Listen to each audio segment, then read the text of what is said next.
Assalamualaikum warahmatullahi wabarakatuh. Halo Sobat Semangat. Kembali lagi bersama saya Nurlaili Izawati. Hari ini saya berada di kantor Kementerian Agama Kabupaten Pemalang dan berkesempatan untuk berbincang-bincang secara eksklusif dengan Kepala Seksi Bimbingan Masyarakat Islam atau yang biasa kita kenal dengan Bimas Islam Kementerian Agama Kabupaten Pemalang. Beliau Bapak Remanto SPDI. Assalamualaikum Bapak. Waalaikumsalam warahmatullahi wabarakatuh, Mbak Leli. Sehat ya Pak hari ini? Alhamdulillah. Nggak kerasa ya Pak, sebentar lagi sudah mau Lebaran, tinggal menghitung hari. Kira-kira sudah banyak persiapan Pak menjelang Lebaran? Ya, terima kasih ya. Untuk saya pribadi ya sudah banyak persiapan. Kemudian sebagai aparatur negara yang bekerja melayani masyarakat, utamanya bimbingan masyarakat Islam, terutama bimbingan masyarakat Islam, kami sudah menyiapkan nanti insya Allah tanggal 29 Maret 2025 kita juga akan melaksanakan Ruqyatul Hilal untuk memastikan bahwa hari ini jatuh nanti 1 Syawal itu tanggal 1 Syawal itu kapan, dan yang pasti nanti untuk hari raya jelas kita menunggu pengumuman pemerintah. Dalam hal ini hasil sidang isbat Menteri Agama Republik Indonesia bersama Ormas Islam se-Indonesia. Baik, Sobat Semangat. Hari ini kita akan berbicara tentang mengenal lebih dekat Bimas Islam yang ada di kantor Kementerian Agama Kabupaten Pemalang. Seperti yang kita ketahui nggih Pak, di Kementerian Agama ini kan untuk seksi atau bidangnya ada beberapa nggih Pak. Salah satunya Bimas Islam niki. Nah, untuk Pak Remanto sendiri ngapunten sudah berapa lama Pak menjabat sebagai Kasih Bimas Islam di sini?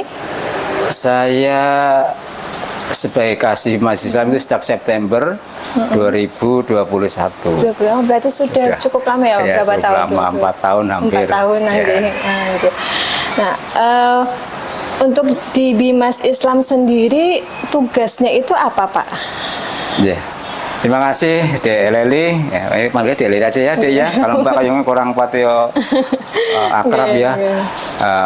Memang sesuai dengan peraturan Menteri Agama nomor 6 tahun 2024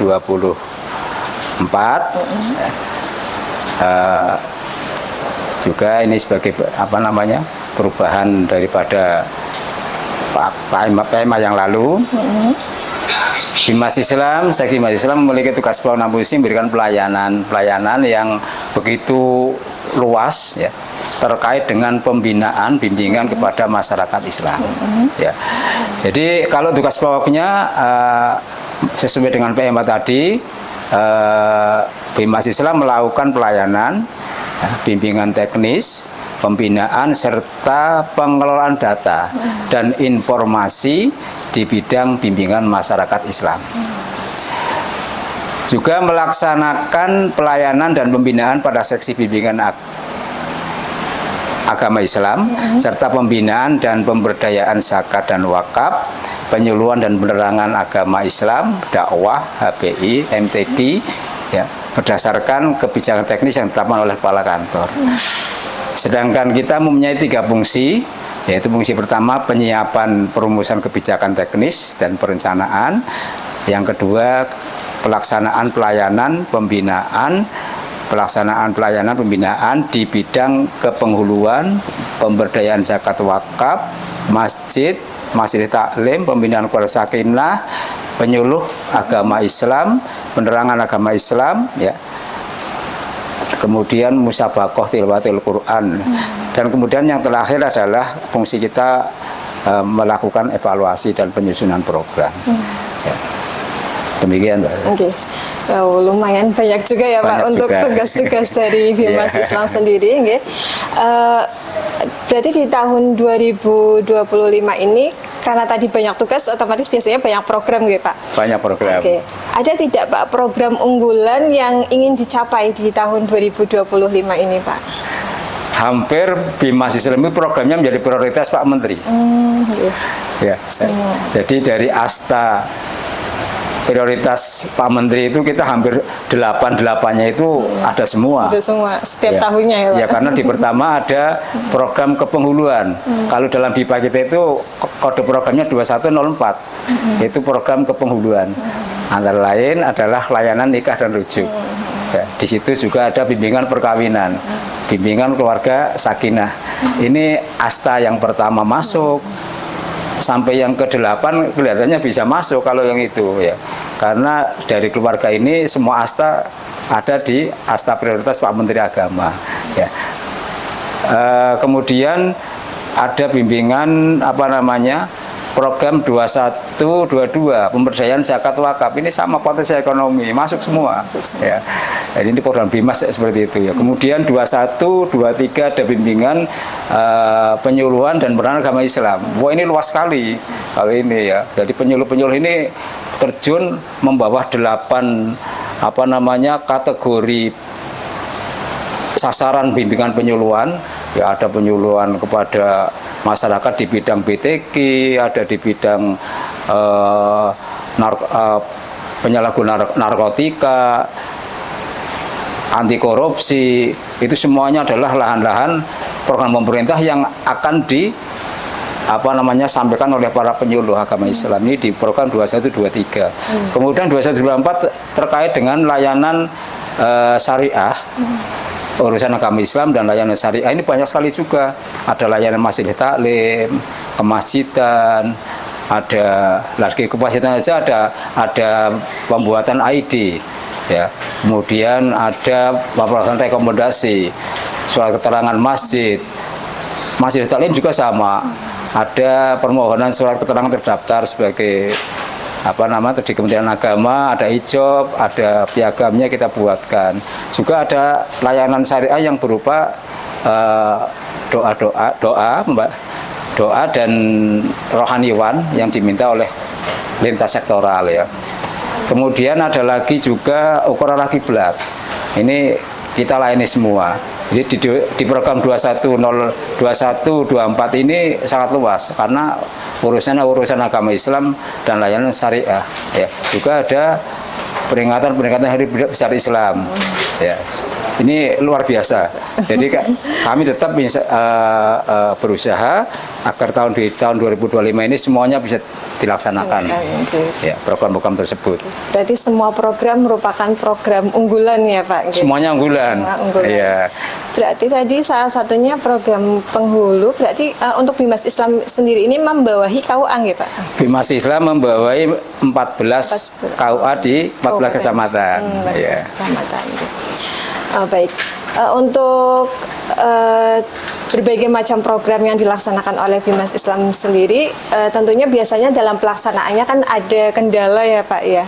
Ada mboten Pak kira-kira kendalanya Pak? Ya, itu pasti. Semua program itu mesti ada tantangannya, ya, ada kendalanya, ada opportunity-nya, ya. Ini semua ada, ya. Tantangannya apa? Tantangannya memang dalam tahun-tahun ini Pak Menteri itu mengharapkan semua kegiatan kita itu harus berdampak kepada masyarakat. Ini tantangan kita, harus ya.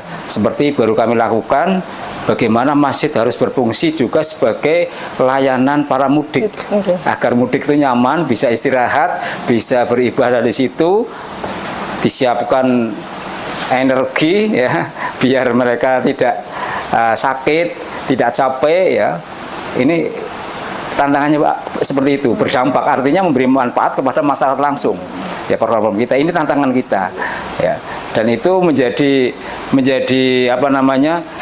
harapan ya, keuntungan untuk kita kalau sehingga dengan kita melakukan kegiatan yang berdampak, masyarakat akan ngerti, oh Kementerian Agama ternyata dekat dengan masyarakat gitu. Oke, untuk strateginya bagaimana Pak untuk mengatasi tantangan-tantangan tersebut? Strategi pertama kami siapkan anggaran. Anggaran sudah ada, di DIPA kita sudah ada, tinggal kita laksanakan sesuai dengan rencana penerikan dana kita masing-masing. Ya. Insya Allah tahun ini di Bimas Islam kegiatan akan kami laksanakan dari kemarin bulan-bulan Januari mulai nanti Desember akhir kita konsisten akan selesaikan semua. Dan perlu diketahui bahwa Bimas Islam ini memang unik karena mempunyai dua anggaran yang bersumber dari PNBP, penerimaan negara bukan pajak, dari nikah itu, yang 600.000 ke pusat itu kita kembalinya dapat itu namanya MP dicarikan MP1, MP2, MP3 sampai terakhir. Ini MP itu artinya maksimal pencairan dana itu untuk kegiatan kita. Unik itu. Kemudian yang kedua rupiah murni, seperti biasa kita rupiah murni langsung dari BPN sama gitu. Cuman penganggarannya beda. Kalau PNBP ini memang persentase daripada setoran N yang ada di Kementerian Keuangan. Seperti itu. Kalau rupiah murni memang itu anggaran yang diplot untuk kegiatan kita dari pusat. Ya. Oke, baik Bapak. Untuk pertanyaan yang terakhir Pak, apa harapan dan rencana ke depan dari Bimas Islam untuk meningkatkan pelayanan kepada masyarakat Pak? Ya.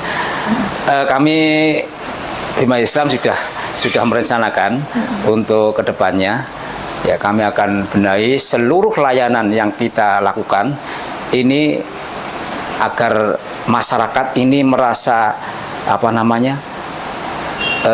tidak payah kroyo-royo sampai harus datang ke Kemenak. Ya, kita akan berikan layanan semuanya dengan menggunakan layanan online. Ya, sehingga termasuk majelis taklim sudah kami buat layanan namanya Permata. Silakan masyarakat bisa mendaftar lewat itu. Kemudian ada lagi Ikatan Cinta, ya, integrasi data kependudukan, di mana calon pengantin yang nikah, ya, selesai akad kopil itu sah, itu bisa berubah status dari belum kawin menjadi kawin, ya, dan sebagainya. Jadi ini kita bantu untuk program ke depan. Jadi kita memberikan layanan yang prima kepada masyarakat. Kemudian memudahkan, kita memangkas banyak SOP yang nggak perlu, sehingga masyarakat merasakan kemudahannya, dan hasilnya juga masyarakat nggak perlu harus hadir ke Kemenak, cukup dengan kita kirim ke emailnya yang bersangkutan, misalnya pemohon rekomendasi dan sebagainya, kita nanti kirim ke WA-nya atau ke emailnya yang bersangkutan. Jadi kita sudah punya PTSP, ya, pelayanan terpadu satu pintu sih. Jadi kita akan memberikan layanan yang efektif, efisien, mudah, tidak berbelit-belit, dan menjauhi gratifikasi dan pungli. Kita harapkan yang pasti ke depan kita harus bersih dari yang namanya gratifikasi dan pungli. Semuanya layanan kami gratis. Ya, insya Allah dapat kami layani dengan gratis tanpa harus memberikan imbalan apa-apa. Karena ini adalah tugas dan kewajiban kami sebagai aparatur negara. Ya, demikian Pak Deli. Oke, baik. Terima kasih nggih Bapak atas waktunya, sudah memberikan banyak sekali informasi untuk kita semua terkait dengan layanan yang ada di Bimas Islam, Kantor Kementerian Agama Kabupaten Pemalang. Baik, Sobat Semangat, demikian perbincangan eksklusif saya dengan Bapak Remanto selaku Kasih Bimas Islam Kantor Kementerian Agama Kabupaten Pemalang. Kita doakan dan kita support terus berbagai macam program unggulan yang tadi ada di Bimas Islam Kantor Kementerian Agama Kabupaten Pemalang agar berjalan dengan lancar sehingga dapat memberikan pelayanan yang maksimal kepada masyarakat. Insya Allah. Demikian, terima kasih. Sampai jumpa lagi di lain kesempatan. Wassalamualaikum warahmatullahi wabarakatuh. Waalaikumsalam warahmatullahi wabarakatuh.